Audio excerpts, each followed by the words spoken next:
The Full Circle Podcast. Compelling interviews and incredible tales from Colorado's western slope, from the mountains to the desert. Christy Reece and her team hear from the movers, shakers, and characters of the Grand Valley and surrounding mountain towns that make the western slope the place we all love.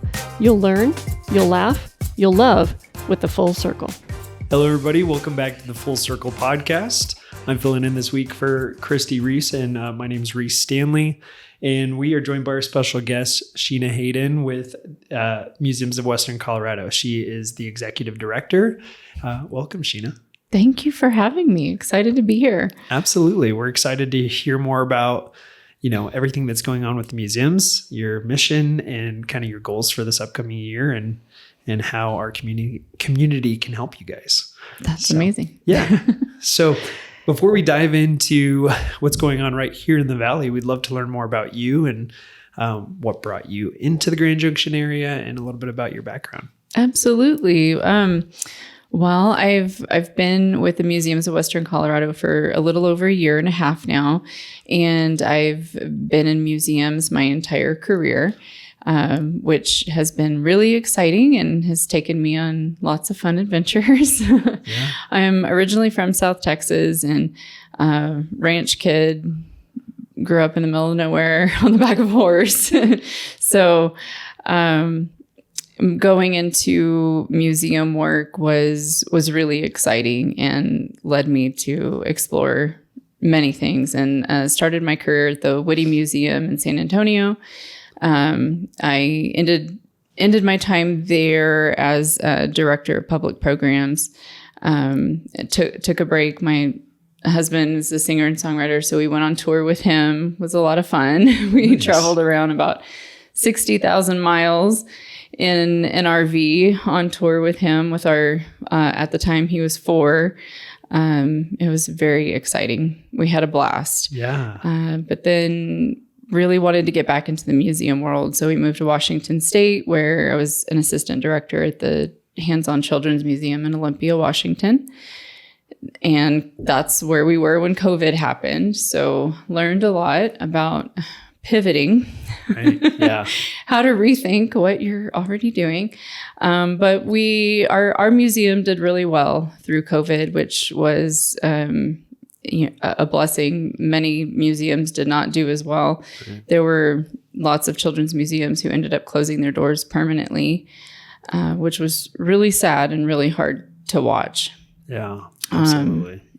We had a great leader there. And so, we learned a lot and was excited to, look for an opportunity to advance my career, but also in Colorado specifically, because my parents retired here in not in Grand Junction, but they're in Westcliff, and they just love Colorado, and we love coming down here all the time, and we've spent so much time visiting and vacationing in Colorado, so it was a really easy place to move to. Yeah. So here I am. That's wonderful. That's wonderful. Yeah. Well, that is a lot of experience packed in kind of short time frame, really. Like getting to see how things operate in Washington and Texas. That's pretty special that you bring that experience and expertise here to the Grand Valley. So. Yeah, thanks. Yeah, I was really excited to be chosen for this opportunity. And I think one of the things that the board was really excited about was that, expertise that I have in informal education, with public programs, as well as hands-on museum exhibits, and getting kids more involved and getting our families more excited about learning together. That's what we're trying to bring to the museums. Yeah. Well, that's great.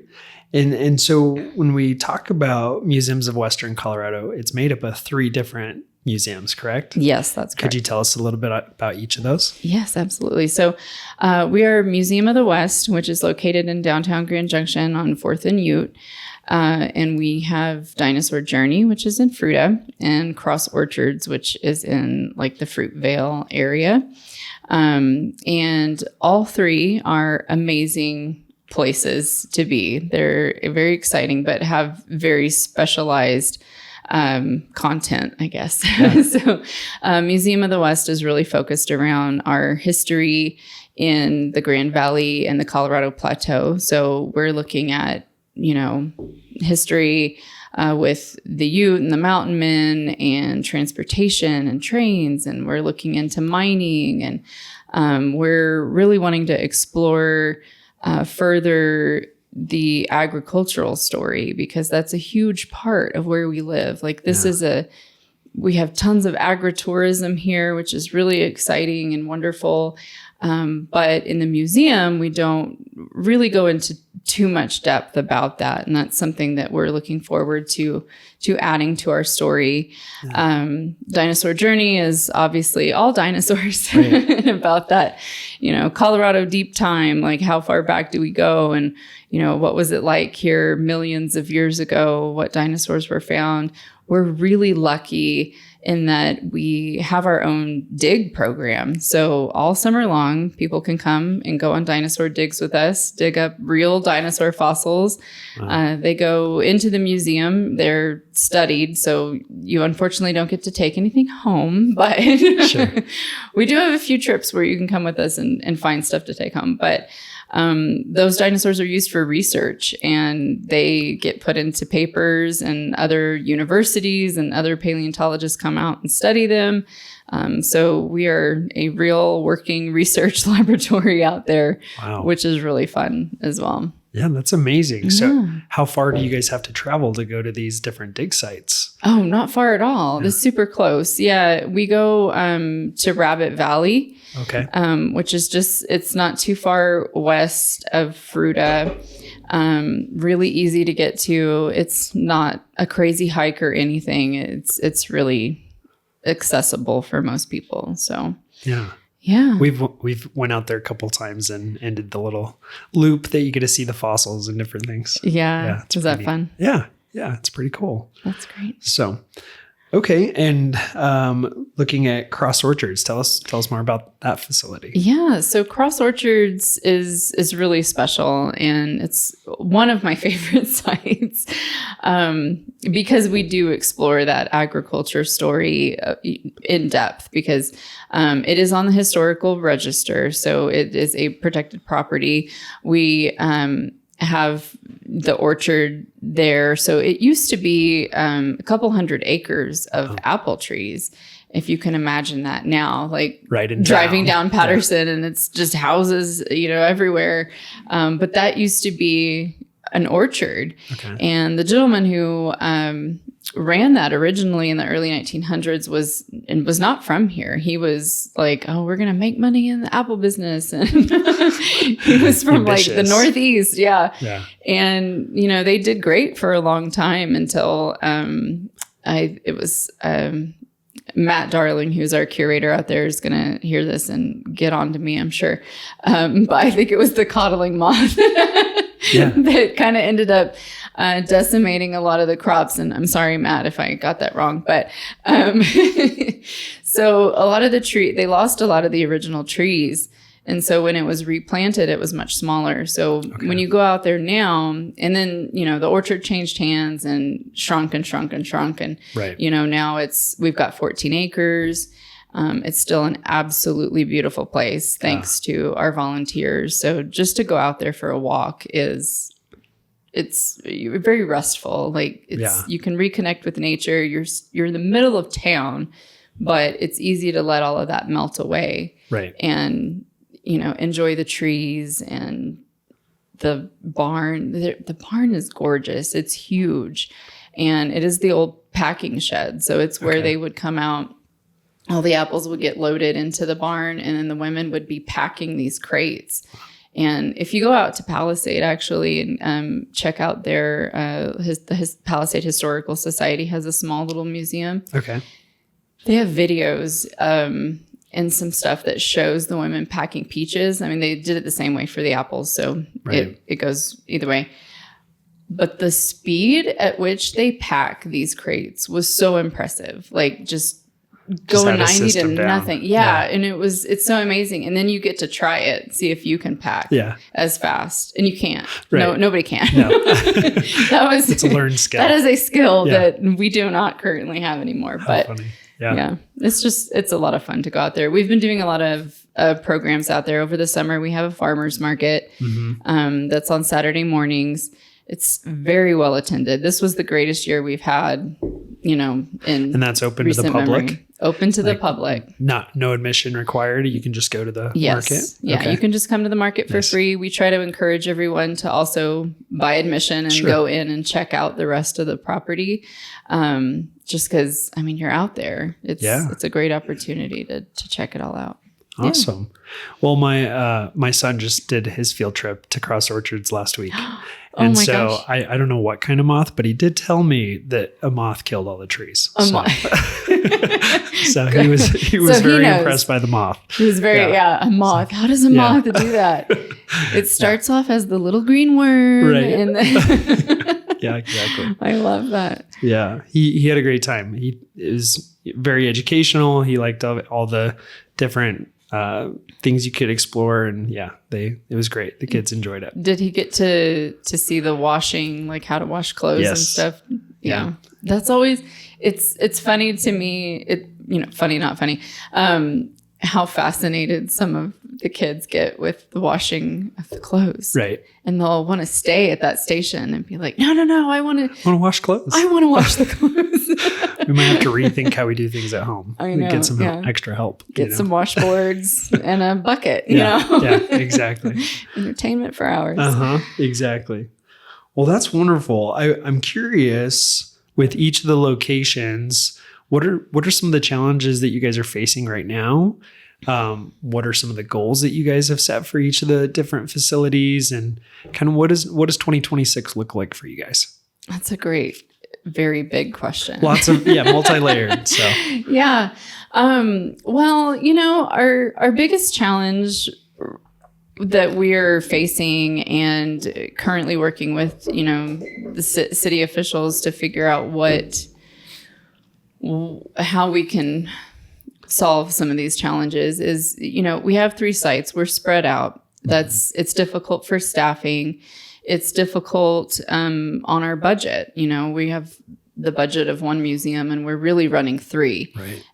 Is what that, really comes down to. And underscoring that, it's everything. They're all aging buildings, and there's lots of grants out there. And we work towards, getting some of those. And, this year was a really weird year for grants just across the board for all museums across the country. Everybody was hit really hard with things shutting down and being discontinued. And then a lot of funding streams dried up, and it also impacted philanthropy across the board. And we've seen a drop in giving and a change in the giving pattern. So that was something that, none of us had a crystal ball. We couldn't see that coming this year. And we've been able to pivot and figure out okay, well, what else can we do? How can we make this work? And so next year, we will be hosting a community roundtable in January. We want to get some people around the table and talk about what is it that we really want to do well. What are we doing well, and what is the story we want to tell? Because really that's at the heart of what our mission is. We want to inspire learning, and we want to focus that on the Colorado Plateau. So we've kind of started taking steps to figure out if we can figure out what that story is and what is at the heart of what we're telling. Are we starting with that Colorado deep time and just taking that on a journey all the way through, current day? Right. Do we really want to do traveling exhibits? And I think the answer is probably yes on that one. But, what type of programming are we wanting to offer? Next year we're going to do camps again, which we used to do a long time ago. And then, we just haven't had the staffing for it, and, all kinds of things. But we're going to start bringing these things back so that we can reconnect with the community in a meaningful way that means something to them. Right. Most of our visitation is tourists, which is fantastic because, that brings in a whole other level of, into the economy that, we wouldn't be doing otherwise. So that's great. But we're here, we're a resource for our community first and foremost. And like, how do we reconnect in a way that is meaningful? So I think we're going to start there in January. Yeah, that's great. And figure out like, okay, what is really resonating with our locals, and what do they want to see when they take an out-of-towner to the museum? Like, what makes you walk in the doors and be like, oh, I'm so proud to be from the Grand Valley and Western Colorado. So after, we figure that out, then I think that's going to help us inform some next steps. And we're ready to start a big revitalization project. It's time to start thinking about those aging buildings and, how can we make the museum more sustainable. Next year's our 60th anniversary. Oh, wow. Okay. Which we're really excited about.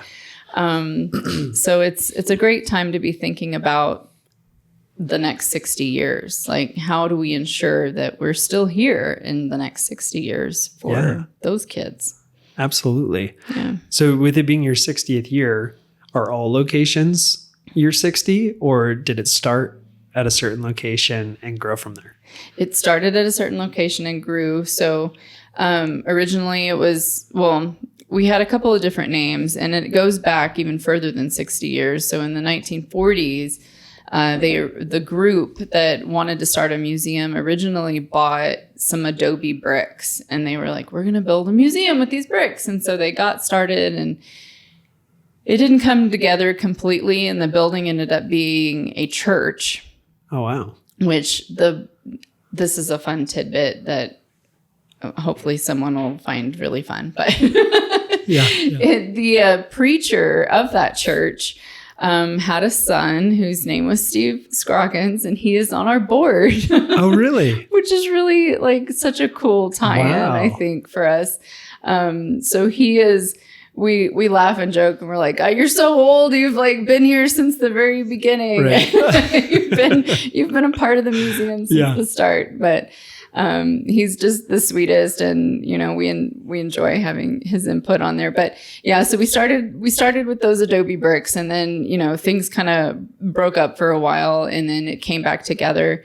So 60 years ago, they restarted the museum, and it was really just a history based, and then dinosaurs were added a little while later. And I think, everyone might remember, I think the dinosaur part was on Main Street, and there used to be the dinosaur footprints.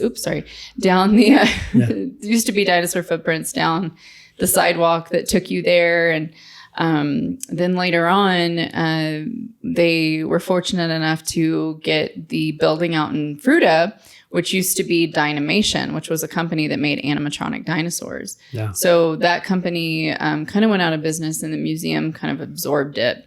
And so we had lots of animatronic dinosaurs, and then we started, collecting on top of that. And now, current day, we have all three sites. And then it was 1989 or 90, I believe, when we got Cross Orchards. Okay. And that was, thanks to a lot of community members who came together to make that happen, because it was going to be developed, and they were like, we don't want to lose this piece of history. It's a really big part of who we are. So way to go, everybody. Yeah, good job, guys. Way to come together. Come together and make it happen.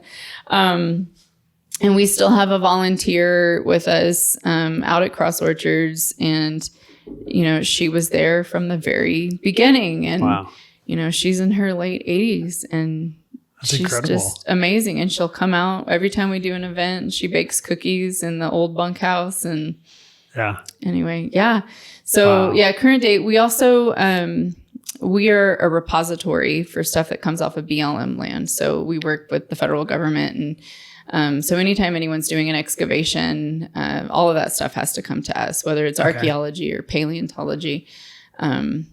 we, do our part to make sure that that stuff is cared for and it's available for research, stuff like that. Amazing. Yeah. That's awesome. It's a lot of fun. Well, touching on volunteers, tell us more about, how many volunteers do you guys have? Is that the main source of your staffing? And I guess just expand on that for us. Yeah, absolutely. We could not do much of anything without our volunteers. Yeah. They're really the heart and soul of our organization. We have about 100 of them right now. Wow. Which is amazing. Back in the day, we used to have like 300 volunteers. It was a massive volunteer organization, but over the years, that dwindled. COVID took out a lot of people, and not permanently, like they just stopped volunteering. Right. Let me clarify what just came out of my mouth. Whoa. Good clarification. Yeah, just to clarify, they're all okay.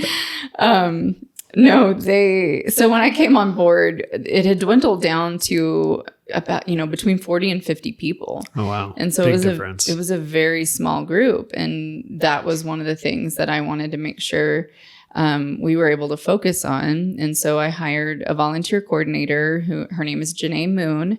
And a lot of people know that name around here because it's Moon Farms. It's that family. And Janae is just the loveliest person you'll ever meet. And she has been instrumental in making sure that those volunteers are cared for and that we're putting people in the right positions and growing that. So, we have like 100 volunteers now. So that's huge growth in less than a year and very impressive. And so, we have people will be like, oh, well, I want to come volunteer. What could I do? And it's literally like almost anything. Like, what are you interested in? Right. We probably have a job for that.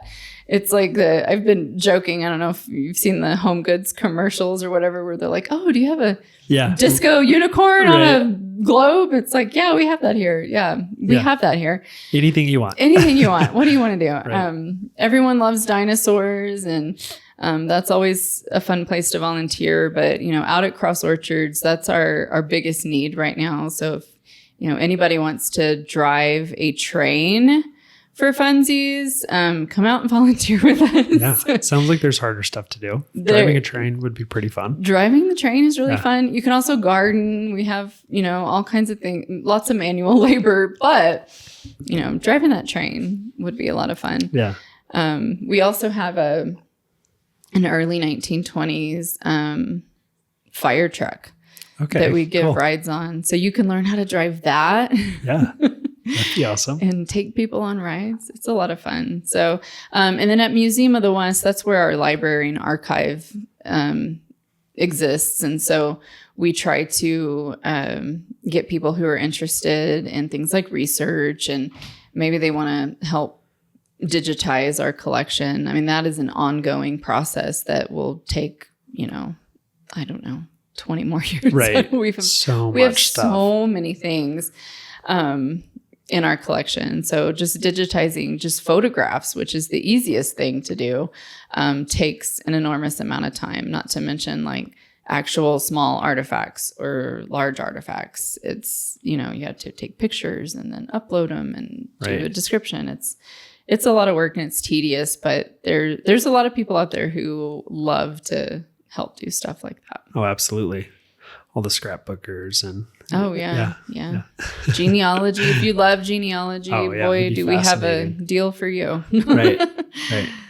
That makes me wonder, is there, with the advancement of like technology and everything in your space, museum and everything, are you seeing a use for like AI and different things to implement in what you guys do? Yeah, that's a great question. So museum people, I think, love to talk about technology in museums because there's a misconception that we're just an old, dusty place where old things are, and you go in and you need to be quiet and you don't touch anything. And it's just not true. And we try to stay up with recent technology just as much as everyone else. The difficulty and the challenge that we hit is, if you're putting a new technology into an exhibit, chances are by the time it's open, it's already old tech. So, trying to figure out like, what is that balance and how do you create something that continues to be meaningful for, at least 5 years. So we have to look at that very carefully when we're putting stuff into the exhibits. As far as using AI, I mean, there's a lot of things around AI right now that can be tricky, but I am a firm believer in the fact that these are all tools and there are ways to use them. We're not going to go write our research papers. Fair enough. Definitely not that. Yeah, but, fair enough. But there are ways to use it. And we're actually working with, he's an engineer, a retired engineer who's helping us with some augmented reality programs, I guess. Oh, interesting. I'm not the tech person either. Yeah, but it's very I'm like, I love all of it and think it's Yeah. great. But so he's helping us with some augmented reality stuff that we'll be doing at Dinosaur Journey. Okay. And that's been, kind of a process that we're taking a little bit slower to make sure that we get it right and that we're not implementing something that will be, because augmented reality has been around for a hot minute. So, but it's still really exciting and fun. And there's, ways to do it that makes it exciting for everybody. Yeah, I bet. That's awesome. Well, looking forward at 2026, what are some of your goals for the facilities? Yeah. So like I mentioned, really working with the community to figure out, how do we hone in on our focus and what is it that we're going to do moving forward for the next 60 years. And I think that's going to be a big part of the first 6 months of next year, taking a look at what do we want to put all of our weight behind. We will be going into a capital campaign next year. And that's going to help us, with our building issue. It might be that we want to combine 2 of our museums so that we can focus ourselves in a deeper way. And we're looking at what those, what does that imply, and like how could we make that happen, and how is it financially stable? So these are all things that we're looking at next year. It feels like we've got a lot of variables up in the air. Sure. So, as we're finishing up budget, it's kind of like, oh gosh, it's a little daunting, but we want to do things right, and we want to take it slow, and we want to make sure we're talking to the community, all while, still moving as fast as we can, because, we want to make sure that we're sustainable and that we're here in the next 60 years. So making some of those hard decisions for the museum it can be daunting, but it's also exciting. Like, I'm so excited. Yeah. Next year will be a whirlwind, I'm sure. But I think getting to dig in and talk with the community about what is most meaningful to them, I mean, that's stuff that fills your cup up. So. Oh, absolutely. That connection. Yeah. Well, with the capital campaign in mind, do you already have a goal set for what you're hoping to accomplish there? Or are you still kind of finalizing that? We're still kind of finalizing that. I know that next year when we start, our goal for next year is going to be $1 million, which is a lot, but I think we can do it. Yeah.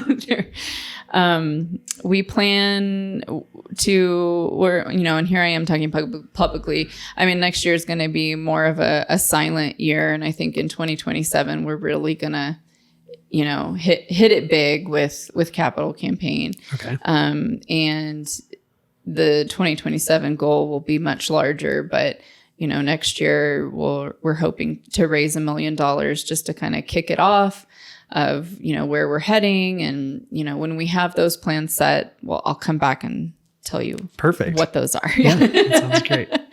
I feel like I'm being a little cryptid, but I mean, that's okay. I'm doing that on purpose. Yeah, that's okay. That's okay. So tell us the main ways that the museums generate their revenue. Yeah. So museums have earned revenue and contributed revenue. And earned revenue is everything from admissions to program fees, contracts, all those sorts of things. And then contributed income is donations, sponsorships, things like that. And that's, it depends on the organization and the size of the organization as to what that percentage is of those. It could be a 50-50 split for some organizations. Sometimes it's, 60-40. Just depends on how that organization is run. Right now we're kind of looking at a 60-40 split with, 60 being our contributed income, which is fantastic that, we still have a lot of people who are, supporting us with donations and sponsorships. And we really want to increase that because, we have a small staff of 20 people that run 3 organizations. Yeah. and all of those volunteers. We still get to the end of the week and we're like, gosh, there's so much more we want to do. And the bandwidth for that is just small right now. So, sure. We're looking forward to next year and being able to determine just how we can grow, so that we can do all the things we want to do. Cause, we've done a few things. We've done a lot of fun stuff this year, and, taking a step back with your staff and being like, okay, I know we want to do all the fun things, right? But everyone is really tired, and everyone's getting sick, and we're doing too much. So, taking a step back and making sure that, as the organization's leader, that I'm taking care of my people. Like, I don't. And sometimes I'm the worst one because I'm like, yes, let's do it. I'm a yes person, 100%. Right. And I'm always like, yes, and we can do this. But, we're just trying to be really mindful over the next couple of years so that we can build in a sustainable way, not only financially, but like as a team. Yeah. Making sure that we're keep everybody taking care of each other. Exactly. Yeah. Yeah. Super important. Well, switching gears just a little bit.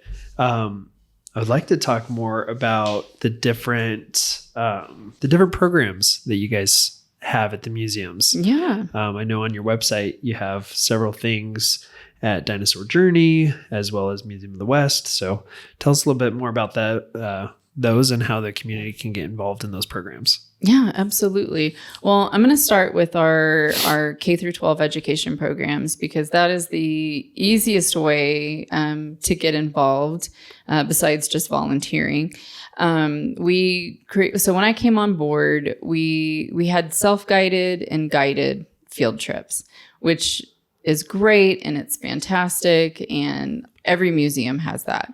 But what we wanted to add was something that was a little more directed towards our students and how do we help them out with their curriculum. So we've started getting relationships with teachers through D51.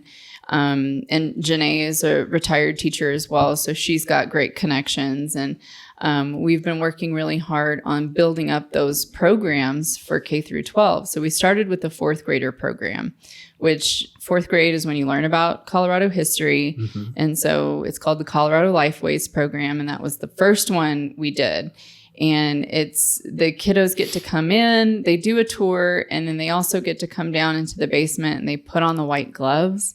Nice. They get to touch the artifacts. We have tables set out and they become the detectives. They're like history detectives. Yeah. And they have certain things set on the table and they have to take a look at those and decide, what is this telling me? So, they have a mountain man table, the Ute table, and then they have a table that's about some of the first settlers who came to the Grand Valley. Okay. And they need to figure out, how did they live? How are they getting food, water, shelter? How are their basic needs met? What on the table is telling us that this group of people were thriving, like living a great life and a full life? And that's always so fun for me to watch the light bulbs go off. Yeah. Like holding something in their hand makes it real. It's no longer looking in a book at a picture that's like teeny tiny and trying to imagine, what was it like to do any of these things. It's so far removed. So that's been a really meaningful program. And we created the Exploration for All Fund. It was originally going to be just for that 4th grade program. And then we quickly realized that no, this needs to be for everything and for everyone. It's basically a scholarship fund so that students and teachers can come to the museum for 100% free. Oh, wow. And so we raise the money, and it covers their program fee and museum fee, but then we also mail a check to the school for the bus. Oh, wow. So as you know, with kiddos, there's always reasons to send $5 or $10 to school for something. And, sometimes it makes it inaccessible. And we 100% believe museums should be accessible spaces for everybody, and every student in the Grand Valley and beyond has a reason to come here and learn with us. And so this, the Exploration for All Fund, which is what it's part of our annual giving here at the end of the year. We really focus hard on raising money for that so that we can make sure that every student has the opportunity to attend the museum, regardless of what's going on anywhere else. And paying for those buses means a lot too, because the kiddos have to pay for that too. It's like $2 or $3 a kid. And, it starts adding up. Oh, absolutely. Yeah. Do you know how many kids have benefited from the Explore for All Fund? Yes. So this year is really the first year that we've started doing that. And we've been able to serve, oh my gosh, it's over 1,000 kids, which is amazing. Yeah. And we, our goal for next year was 4,000. For 2026, our goal is 4,000 kiddos, but I think we're going to hit it this year. Wow, that's awesome. We, in summer, we were like, okay, we'll hit 3,000. That was our goal for this year. But we've had such a busy fall that we're so close to hitting 4,000 for this year. Wow. And we've been, just completely floored that we did that. And we're like, well, do we go for another 1,000 for next year? Or do we keep the same goal? I don't know. But so it's really exciting just to see those kids coming into the museum. That's my jam. It makes me so happy to see them. Oh, absolutely. It creates a love for their community. They're proud of where they came from, learning about it. It's so beneficial. Yeah. I loved going to museums as a kid, and it was so meaningful. And, anytime I talk to people, I like to ask them, what was your favorite field trip growing up? Because it always says something about that person and, what stood out to them. And so often there is a connection to your later career and something that you saw in a field trip or some type of experience like a museum as a kid. And it's all about getting that spark for every kiddo. So donations to the Exploration for All Fund is definitely an accessible way to go. Any amount is great and goes a long way. Yeah. That's wonderful. Well, congrats on meeting that goal.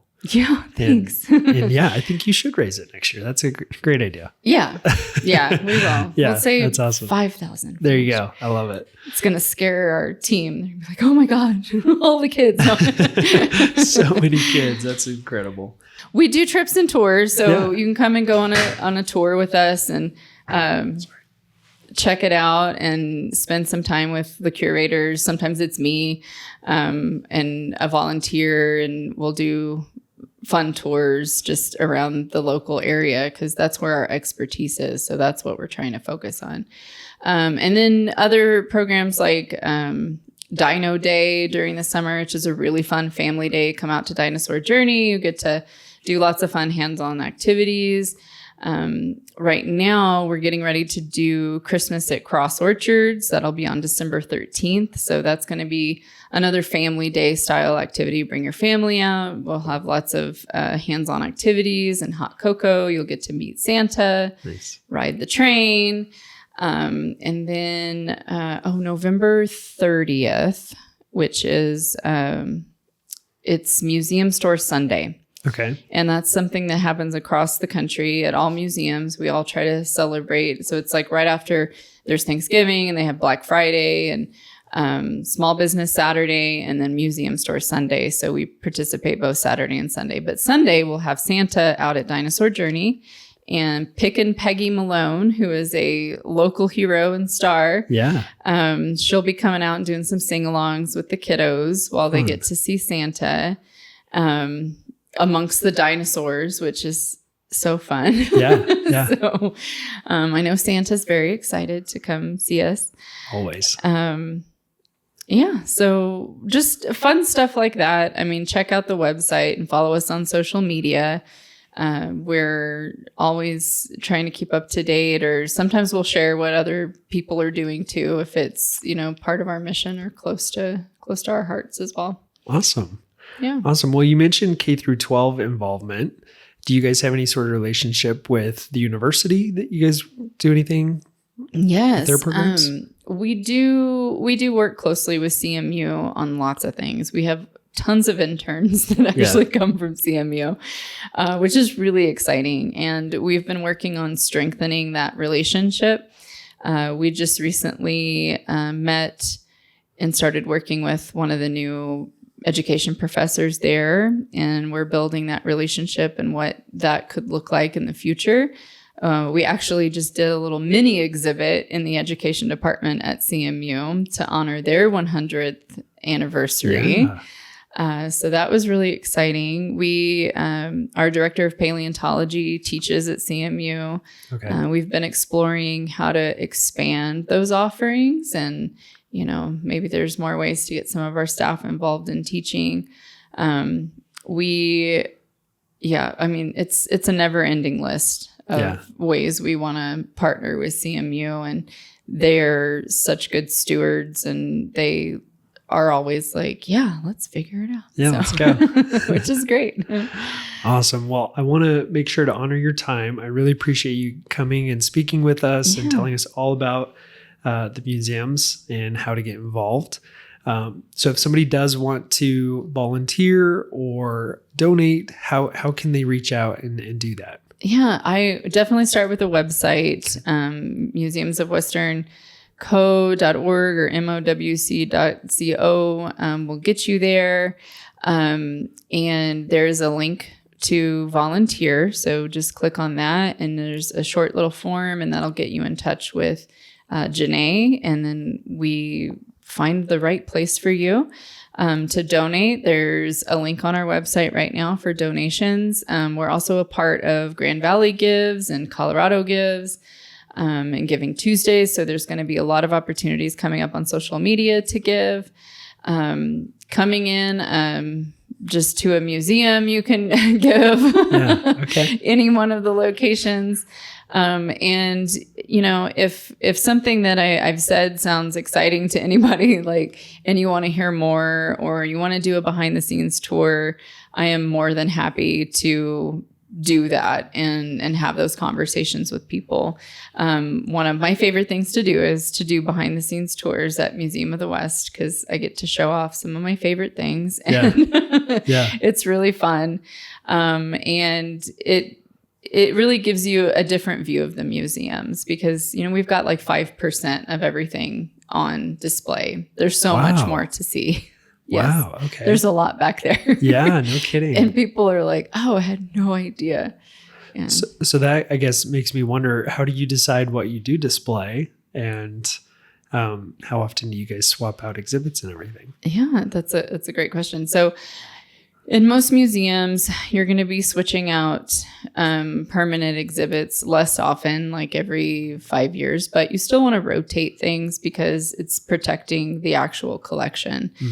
So having stuff out for really long periods of time is not great on those objects. So we do want to get into the habit of rotating things a little more often.